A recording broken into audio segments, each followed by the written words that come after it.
Next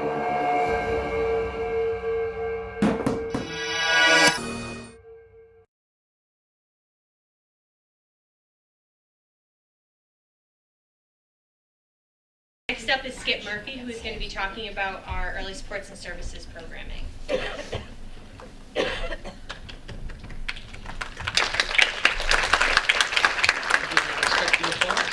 Thank you very much. My name is Skip Murphy, or as I'm known at home, Benjamin's Play Toy.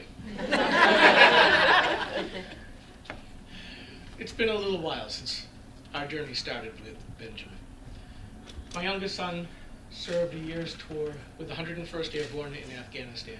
And he came home, severe PTSD, and was self-medicating. Unfortunately, he took up with somebody who was also, I think the new term that I've learned tonight is a misabuser, or misuser. And they sired Benjamin. He, in November of 2015, he was almost 2 months early, at only 33 weeks. Unfortunately, he had alcohol in his bloodstream as well as opiates. He was born at 3 pounds, 11 ounces. Immediately, DCYF at Dartmouth-Hitchcock asked if we could take them. Actually, they asked my wife since I was working. And I would like to think that when she got home, she said, "We're going to take him." And I went, "Well, Deb, you know, we're now empty nesters. We are looking for a very quiet retirement." And yeah, that went well. She said, "No." And I said, "Well, what about no?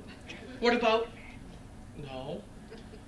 Yes, we are going to take him. But what about yes, we are going to take him?" The last yes was, "Yes, dear."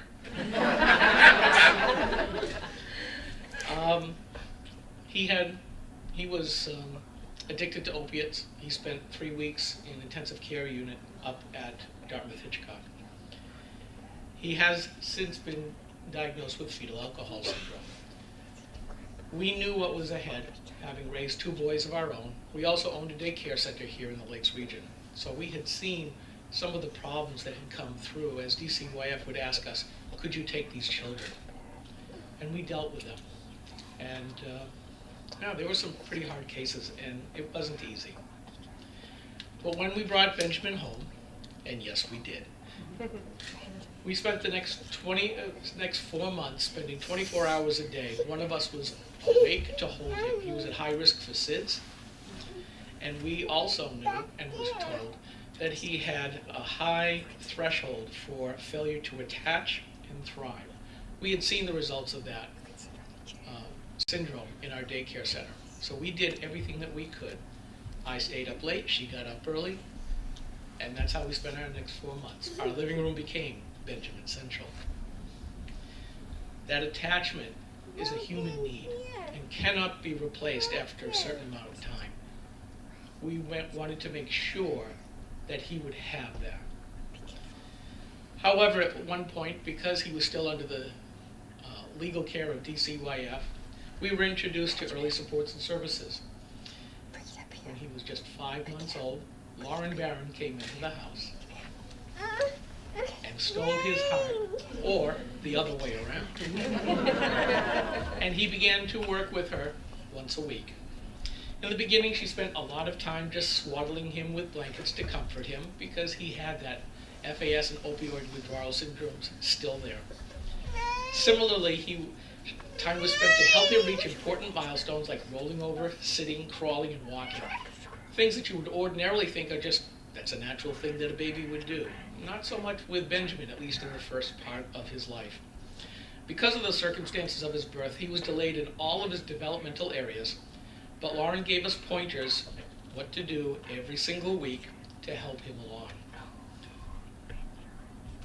As time went by, along with the gross and fine motor skill issues, we learned that Benjamin had and continues to have speech delays. Even with that, he learned to say Lauren's name and always surprised her at the door when she came in. "Lauren, Lauren." He always gave her a hug, both coming in and coming out. As he grew, they started to spend more time playing with fine motor skill materials, such as putting pipe cleaners in bottles, pom-poms, and egg crates. using tweezers to pick up the pom-poms and playing with Valero pieces or Velcro pieces. All the activities and things that she brought with her helped Benjamin immediately, as well as Bubble Day. Throughout all the work that Lauren has done and the help she has given to him for Benjamin, he's grown into a preschooler who exhibits signs of great improvement. We also want to thank Judy, who is also here, who started to come in alternating weeks on speech therapy, which he really has needed. And I'm glad to say that we are seeing the results of that early intervention. We were told once he graduated from their care to the school, the professionals there marveled, given his diagnosis, boy, he has really advanced far beyond where he should be. And I have to say, thank you.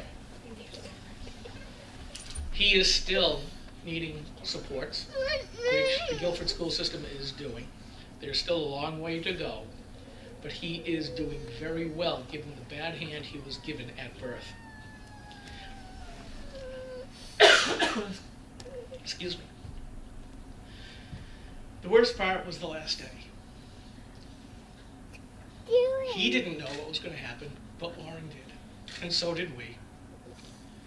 And it was finally time to say goodbye. She made a difference in our family, and I stand here trying very hard to get through this.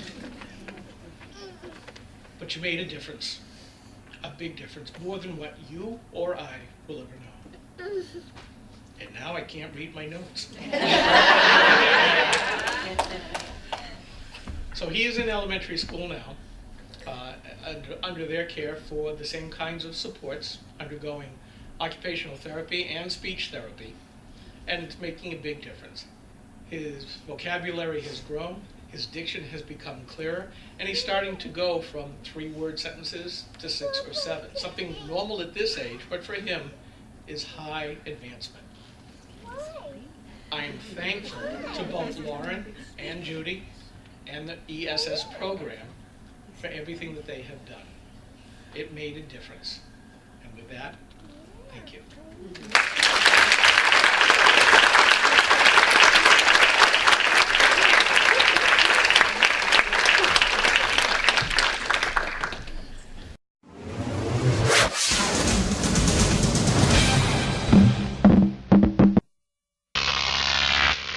Grok TV.